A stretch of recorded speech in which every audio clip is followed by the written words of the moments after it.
Bugun ortiqcha vazn, uni keltirib chiqaradigan sabablar va ortiqcha vazn sababli paydo bo'ladigan xavfli kasalliklar haqida gaplashamiz.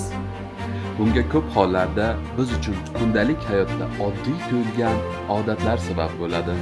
Kundalik hayotimizdagi eng keng tarqalgan xatolar haqida gaplashamiz. Antibiotiklar nafaqat zararli bakteriyalarni, balki ichakdagi foydali mikroflorani ham butunlay yo'q qiladi. Ichak mikrobiotasining buzilishi esa qorinning dam bo'lishi, hazmning sekinlashishi, qorin kattalashishi, metabolitik buzilishlar va hatto ortiqcha vaznga olib keladi. Mikroflora tiklanmaguncha organizm oziq moddalarni to'g'ri o'zlashtira olmaydi va immunitet ham sezilarli darajada zaiflashadi.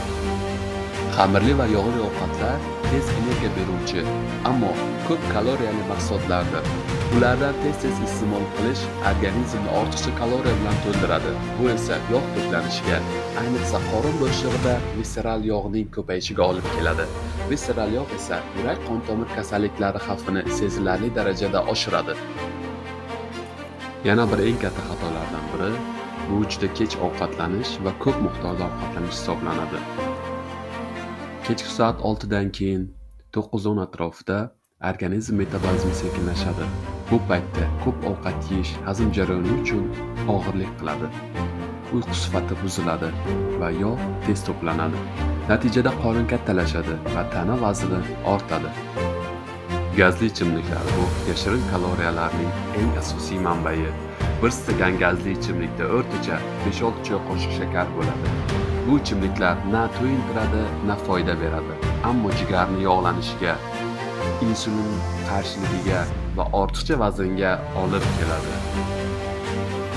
Kolbasa va qayta ishlangan go'sht mahsulotlari tarkibida ko'p miqdorda tuz, yog', naselpan va zararli kimyoviy qo'shimchalar bo'ladi. Qonda xolesterin miqdorini oshiradi, qon tomirlari ichki devorida yog' va tuz moddalari to'planishiga sabab bo'ladi. Ular nafaqat vazn oshishiga, balki yurak-qon tomir tizimi yuklanishiga ham sabab bo'ladi. Doimiy iste'mol esa xavfni yanada kuchaytiradi. Bunday holatlarda sizga quyidagi tabiiy premium sifatli mahsulotlar yordam beradi.